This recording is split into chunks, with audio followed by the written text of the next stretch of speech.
నమస్తే నో ఎట్టున్నారు బాగున్నారా అంతా man of masses young tiger NTR మంచి స్వింగ్లో ఉన్నాడు.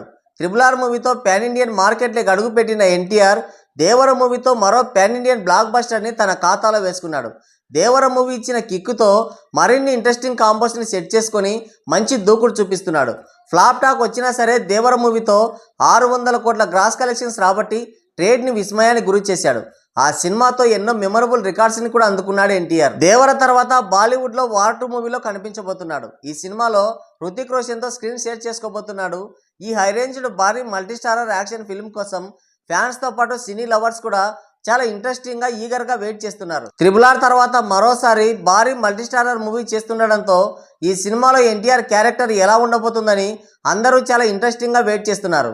ఇటు టాలీవుడ్ మాస్ హీరో, అటు బాలీవుడ్ స్టార్ హీరో ఇద్దరు కలిసి తొలిసారిగా నటిస్తున్న మూవీ కావడంతో అందరి చూపు ఈ సినిమా పైనే ఉంది. ఈ సినిమాలో ఎన్టీఆర్ రాయ్ ఏజెంట్ గా కనిపించబోతున్నాడు. అతని క్యారెక్టర్ పేరు వీరేంద్ర రఘునాథ్.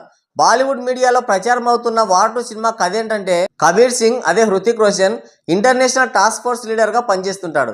ఈ వీరేంద్ర రఘునాథ్ నుంచి అదే ఎన్టీఆర్ నుంచి ఇండియాకి భారీ ముప్పు ఏర్పడుతుంది. ఈ వీరేంద్ర ఇంటర్నేషనల్ స్థాయిలో ఒక భారీ టెర్రరిస్ట్ ఆర్గనైజేషన్ ని రన్ చేస్తూ ఉంటాడు.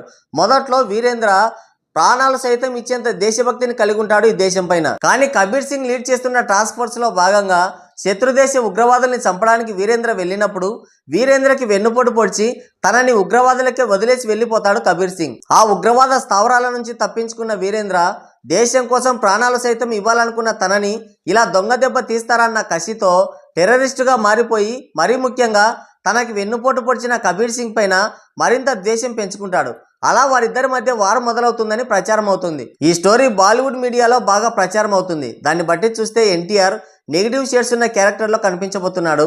యాక్టింగ్లో కింగ్ ఎన్టీఆర్, అందులోనూ నెగిటివ్ షేడ్స్ ఉన్న క్యారెక్టర్ అంటే చించి ఆరేస్తాడు. మనం ఆల్రెడీ జైలు అవకొచ్చే సినిమాలో రావణ్గా నటిస్తే చూసాం. కాకపోతే ఇందులో ఇంకో స్టార్ హీరో ఉన్నాడు కాబట్టి నెగిటివ్ షేడ్స్ ఉన్న రోల్ని ఎన్టీఆర్ క్యారెక్టర్ని డైరెక్టర్ ఎలా డీల్ చేసి ఉంటాడన్న క్వశ్చన్ రైజ్ అవుతుంది.